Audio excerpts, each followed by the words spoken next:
Halo guys, balik lagi bersama gue Ogi dalam channel Krayon ya. Sekarang episodenya kokologi dan temanya gelembung sabun. Yuk kita lihat bareng-bareng ini tesnya tentang apa ya yang kali ini. Seperti biasa reminder saja ya, ada tips bermainnya kokologi di sini dan jangan dianggap serius-serius amat. Anggap aja psikotes ringan atau permainan reflektif atau fun introspection. Nah, sekarang topiknya adalah gelembung sabun. Coba teman-teman bayangin ya, di musim panas di sebuah bukit yang indah gitu ya, atau taman lah. Kalau kita di sini jarang lihat bukit, ya ada taman yang cerah gitu, langitnya juga bagus.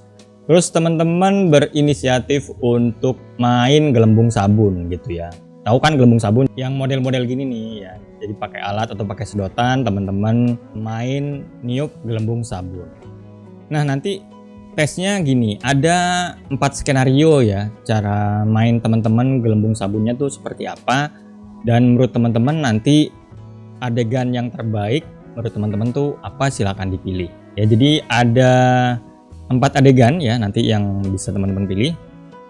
Coba bayangin ya, yang paling nyaman, paling enak buat teman-teman yang mana. Yang pertama ini ya, gelembung yang ditiup melayang ke angkasa, tuh melayang ke langit gitu ya. Itu yang pertama. Kemudian yang kedua ini, meniup ratusan gelembung kecil dengan sebuah alat peniup plastik. Kan ada tuh ya alat yang lubangnya banyak misalnya ya, terus nanti dia langsung banyak keluar gitu, banyak banget keluarnya. Nah seperti itu. Terus yang ketiga pilihannya ini, lagi konsentrasi niup satu gelembung gede. Jadi teman-teman fokus niup satu balon gitu, fokus sampai gede banget gitu. Nah ini adegan yang ketiga. Nah yang keempat adegannya gini, teman-teman niup gelembung ya, dan gelembungnya tuh tertiup angin sepoi-sepoi, jadi jalan ke samping gitu, angin gitu ya. Jadi bedanya sama yang pertama tuh, kalau yang pertama melayang ke atas, kalau yang keempat ini ya banyak beberapa terus jalannya ke samping, ketiup angin. Oke, silakan dipilih ya, 1, 2, 3, 4 adegan mana yang menurut teman-teman paling nyaman atau paling disukai gitu ya. Nah sekarang kita lihat hasilnya ya. Tentang apa sih nih gelembung sabun? Nah ini sebetulnya gelembung tuh simbol dari harapan dan impian. Nah adegan tadi sebetulnya mewakilkan pikiran kita dalam membuat impian menjadi kenyataan. Jadi punya harapan nih, terus respon pikiran kita terhadap harapan itu seperti apa sih, atau impian itu seperti apa. Nah pilihan-pilihan tadi tuh mewakilkan hal tersebut. Ya langsung kita lihat aja hasilnya ya. Nah yang pertama yang milih gelembungnya berterbangan ke langit ya, itu sebetulnya di bawah sadarnya melihat ya bahwa impian sebagai sesuatu yang sulit untuk dipahami atau nggak dapat dicapai. Jadi kesannya jauh melayang terus. Ini tipikal orang yang biasanya malas bermimpi gitu, atau nggak punya impian mungkin ya, bisa dibilang kayak gitu. Jadi kayaknya sulit banget gitu, ngapain gue mimpi gitu, orang ujung-ujungnya melayang juga gitu. Nah biasanya orang-orang model gini biasanya punya impian yang terlalu besar. Mungkin bisa juga nggak punya, tapi bisa juga punya tapi gede banget gitu. Sampai akhirnya kayaknya terlihat mustahil karena terlalu besar, atau terlalu cepat juga bisa. Punya harapan ya, pengen banget cepat dicapai gitu, padahal ada prosesnya. Jadi orang-orang yang milih ini biasanya modelannya tuh gap antara impian dengan kenyataannya tuh terlalu gede gitu. Jadi kesannya impiannya tuh jauh terus susah dicapai ya. Jadi coba teliti apakah impiannya terlalu besar ya, atau terlalu cepat pengen dicapai, jadi agak direalistisin dikit gitu sih sarannya. Oke, yang kedua ya, yang pilih meniup ratusan balon gitu ya. Nah ini harapan dan impiannya biasanya banyak gitu ya, banyak harapannya banyak. Gue pengen punya ini gue pengen punya dompet baru, baju baru, apa gitu yang kecil-kecil gitu, yang gak signifikan tapi cepet pengen dicapainya gitu ya. Itu kan gampang ya, misalnya gue pengen beli baju baru, gue pengen beli sepatu baru gitu ya. Untuk sebagian orang yang apalagi anak sultan gitu ya, gampang banget gitu ya. Lo kalau kaum berada mendapatkan hal-hal kayak gitu gampang lah, harapan lo gampang terpenuhi gitu, karena impiannya bukan impian yang gede banget gitu ya, tapi selalu impian atau harapan yang bisa dijangkau. Tapi yang ini juga bisa kebanyakan keinginan sih, sampai bingung sebetulnya harapan gue yang pengen bener-bener gue capai itu apa sih. Dia bisa kebingungan sendiri karena saking banyaknya harapan yang pengen dicapai ya. Teman-teman tahu lah kalau kita nggak fokus ke beberapa hal aja biasanya akan makin sulit dicapai.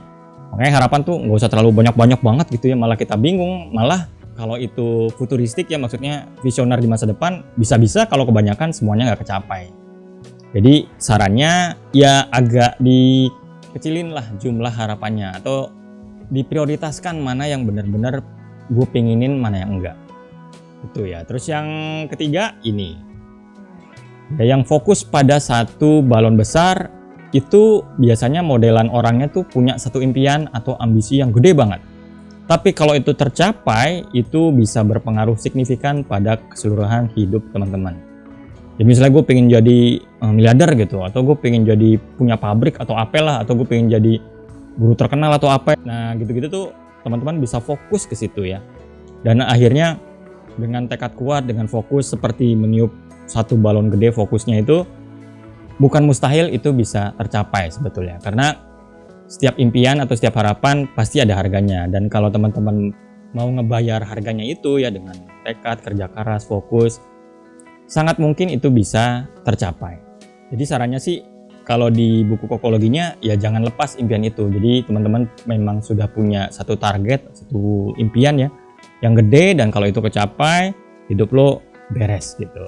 Semuanya bisa teratasi. Misalnya mau bantu orang, mau naikin haji orang tua, itu semua bisa tercapai dari tercapainya satu impian besar itu. Gitu kalau kata buku kokologi ya. Bener enggaknya ya monggo nanti dievaluasi sendiri. Oke? Terus yang keempat, yang terakhir adalah ini. Ini biasanya yang terbawa angin gitu ya. Ini pernah kecewa dengan harapan atau impian yang nggak tercapai di masa lalu. Ya akhirnya jadi agak trauma. Percuma gue mimpi tinggi-tinggi, ngapain sih, ntar jatuhnya sakit. Kan ada yang gitu kan. Gue males mimpi, kemarin kayak gini gak kecapean, sakit hati gue, capek sendiri gini. Nah gitu-gitu tuh ada mungkin pengalaman traumatis ya dari punya impian gitu. Padahal gagal itu wajar gitu.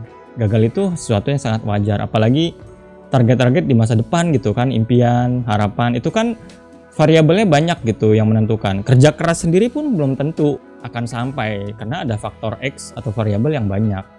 Jadi sarannya kalau di buku kokologinya ya, buat yang belum berempat ini jangan takut gagal. Itu wajar. Dari gagal kita belajar, dari gagal kita bertumbuh gitu. Dan prosesnya ya kalau teman-teman lihat orang-orang berhasil gitu, mana ada sih pengalamannya tanpa gagal gitu ya. Bahkan harus bangkrut dulu gitu kan banyak gitu, yang gagal total bener-bener habis juga ada gitu. Udah kerja keras gagal ya, udah nyiapin lomba apa nggak menang. Yang penting jangan trauma gitu. Dan anggaplah itu memang sebuah proses untuk bertumbuh ya, dan untuk mengevaluasi diri gitu misalnya.